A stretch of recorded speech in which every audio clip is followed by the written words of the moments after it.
नमस्कार दोस्तों, इजी नौकरी यूट्यूब चैनल पर आप सभी दोस्तों का हार्दिक स्वागत है।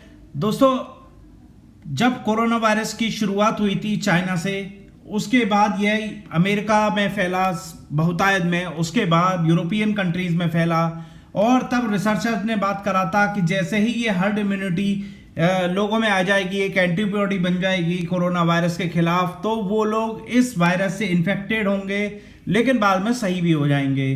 तो दोस्तों, सबसे पहले हम हर्ड इम्यूनिटी की बात इसलिए कर रहे हैं कि कोरोना वायरस जिस तरह से स्पेनिश फ्लू 1918 में आया सामने और साल 2 साल बाद ये चला गया अपने आप ही, तो उस समय इतने लगभग 5 करोड़ से ऊपर लोग मारे गए। उस दशा में कहा जाता है कि हर्ड इम्यूनिटी आ गई थी, क्योंकि उस दौरान भी कोई भी दवा किसी भी तरह की या वैक्सीन नहीं बन पाई थी और हर्ड इम्यूनिटी के कारण 1920 में जो स्पेनिश फ्लू था वो अपने आप ही खत्म हो गया था। तो ऐसी ही बात रिसर्चर्स के द्वारा की गई कि कोरोना वायरस भी हर्ड इम्यूनिटी, अगर एंटीबॉडी जिस तरह से मानव में बन जाए तो वो एक दूसरे को संक्रमित नहीं करेगा और ये अपने आप ही ठीक भी हो जाएगा। तो दोस्तों, आप सभी दोस्तों से सभी से निवेदन है, इजी नौकरी चैनल को ज़्यादा से ज़्यादा सब्सक्राइब करें और बेल आइकॉन जरूर क्लिक करें, क्योंकि अगर हमारे नोटिफिकेशन चाहिए तो बेल आइकॉन जब तक आप क्लिक नहीं करेंगे आपको नोटिफिकेशन नहीं मिलेगा। तो दोस्तों, सबसे पहले जानते हैं हर्ड इम्यूनिटी। हर्ड इम्यूनिटी क्या है? दोस्तों, हर्ड इम्यूनिटी एक इस तरह की सिचुएशन है जिसमें कि 50 से 80% की जो पॉपुलेशन है ना किसी कंट्री की, अगर वो इन्फेक्टेड हो जाए तो एक एंटीबॉडी का निर्माण कर लेती है अपने आप ही।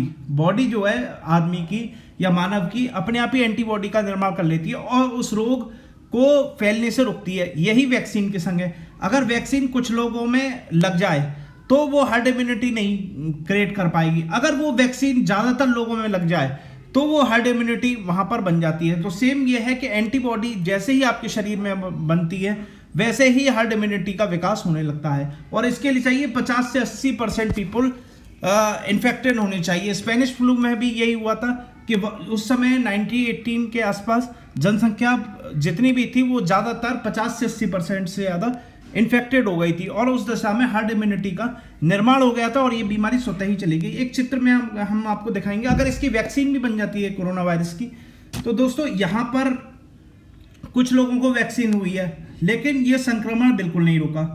यहाँ पर ज़्यादा वैक्सीन हो गई है तो 2-4 जो संक्रमित रह गए ना वो दूसरे लोगों को संक्रमित नहीं कर रहा है। यही वैक्सीन का है। तो वैक्सीन जो है बेसिकली एंटीबॉडी का निर्माण करती है और शरीर में भी जितने भी लोग कोरोना वायरस के बाद अब सब सही हो रहे हैं उनमें एंटीबॉडी का निर्माण हो रहा है और उन एंटीबॉडी को प्लाज्मा थेरेपी के माध्यम से दूसरे पेशेंट को भी दी जा रही है। तो वो एंटीबॉडी जब दूसरे में जाएंगी तो वो कोरोना वायरस का खात्मा करेंगी। लेकिन इस पर अब हमें डाउट हो रहा है। एक नई स्टडी आई है जिसमें कि कहा गया है कि स्पेनिश पीपल जो कि जहाँ पर काफ़ी मात्रा में फैला था स्पेनिश फ्लू, वहाँ पर जो कुल जनसंख्या है उसका 5% ही एंटीबॉडी कोरोना वायरस के खिलाफ इजाद की है, मतलब वहाँ के लोगों ने।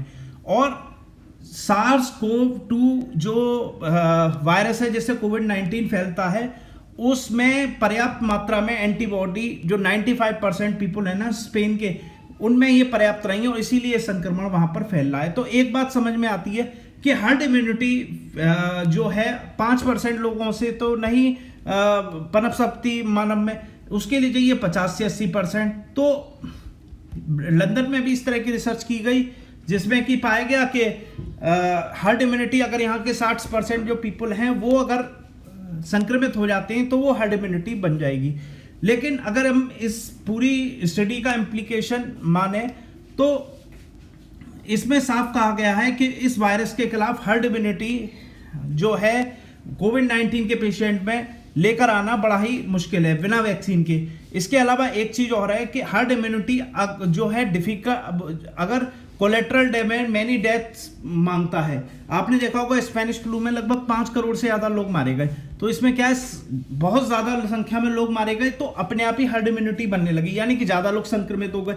अब इस कोविड-19 है, टेस्ट के बाद ही तुरंत ही क्वारंटीन कर दिया जाता है पेशेंट और उसके बाद वो ठीक होकर आ जाता है, तो वो एक दूसरे को संक्रमित दिखेंगे। लेकिन यहाँ पर मात्रा है कि ज़्यादा संख्या में अगर संक्रमित हो। आप इसके अलावा ये भी देख सकते हैं, जब शुरुआत में संक्रमण फैला था तो बहुतायत में लोगों की मृत्यु हो रही थी, लेकिन अब मृत्यु होना कम हो गई। उसे ये भी कह सकते हैं कि चिकित्सा लोगों को ज़्यादा अच्छी मिल रही है। इसके अलावा कुछ कुछ इम्यूनिटी भी हो रही है, लेकिन जब तक हर्ड इम्यूनिटी का कॉन्सेप्ट है कि 50 से 80% जो संख्या में पेशेंट हैं वो संक्रमित होना जरूरी है।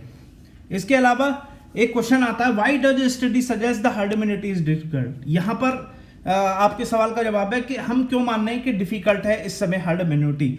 देखिए, एक पैराडेमिक में जब यूनाइटेड किंगडम में एक स्टडी बनाई गई, अगर नोवल कोरोना वायरस से 60% लोग अगर कंट्री में संक्रमित हो जाते हैं तो हर्ड इम्यूनिटी अचीव की जा सकती है। लेकिन स्पेन में इस तरह की चीजें नहीं समझ में आ रही हैं, क्योंकि यहाँ 5% लोग संक्रमित हैं और जैसे ही कोई संक्रमित होता है तुरंत उसकी टेस्टिंग होती है, क्वारंटीन होता है और उसे ठीक कर दिया जाता है। तो ऐसे समय में एंटीबॉडी का निर्माण केवल उन्हीं लोगों में होता है जो कि कोरोना वायरस से ठीक हो रहे हैं। इसका तो एक ही इलाज है हर्ड इम्यूनिटी को, है वैक्सीन आना, क्योंकि वैक्सीन से ही ये अगर सभी में वैक्सीन लग जाए और 2-4 लोग संक्रमित मिलते भी हैं तो वो दूसरे लोगों को संक्रमण नहीं दे पाएंगे। तो दोस्तों, हम हर्ड इम्यूनिटी की बात इसलिए कर रहे हैं क्योंकि पहले रिसर्चर का ख्याल था कि हर्ड इम्यूनिटी से वास्तव में कोरोना वायरस पर काबू पाया जा सकता है, लेकिन अब ऐसा संभव नहीं है।